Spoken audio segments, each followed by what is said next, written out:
السلام عليك يا رسول الله. السلام عليك يا نبي الله.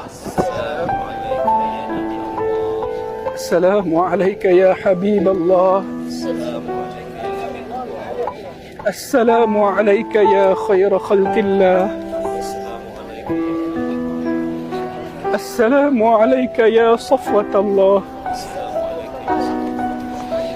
السلام عليك أيها النبي ورحمة الله وبركاته.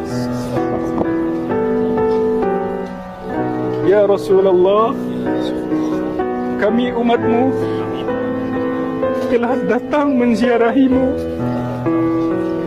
kerana cinta dan rindu kami kepadamu.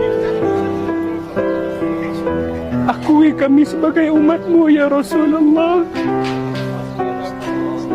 Kurniakan kami syafaatmu di akhirat kelak. Assalamu alayka ya Sayyidana ya Aba Bakr As-Siddiq. Assalamu alayka ya Sayyidana ya Umar ibn Al-Khattab Al-Faruq. Ya Allah, janganlah jadikan ziarah kami ini ziarah yang terakhir dalam kehidupan kami. Kurniakanlah kami keizinan dan kesempatan untuk sentiasa mampu berziarah kepada bumi Madinah yang diharamkan oleh Nabi-Mu Nabi Muhammad sallallahu alaihi wasallam. Suburkan rasa cinta dan rindu kami kepada Rasulullah sallallahu alaihi wasallam. Allahumma ya Allah, sebagaimana Engkau mengizinkan kami untuk menziarahi baginda Nabi Muhammad sallallahu alaihi wasallam di bumi Madinah ini, himpunkan kami bersama baginda ya Allah di dalam syurga-Mu kelak ya Allah. Himpunkan kami bersama baginda di dalam syurga-Mu kelak ya Allah.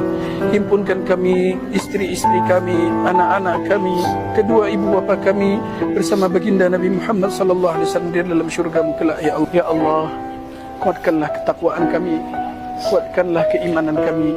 Jadikanlah kami hamba-hamba-Mu yang sentiasa bersyukur di atas setiap nikmat-Mu ya Allah. Ya Allah, jadikanlah kami di kalangan umat kekasih-Mu Nabi Muhammad sallallahu alaihi wasallam yang berhak mendapatkan syafaat baginda di akhirat kelak. Sallallahu ala sayyidina Muhammad wa ala sahbihi wasallam. Walhamdulillahi rabbil alamin.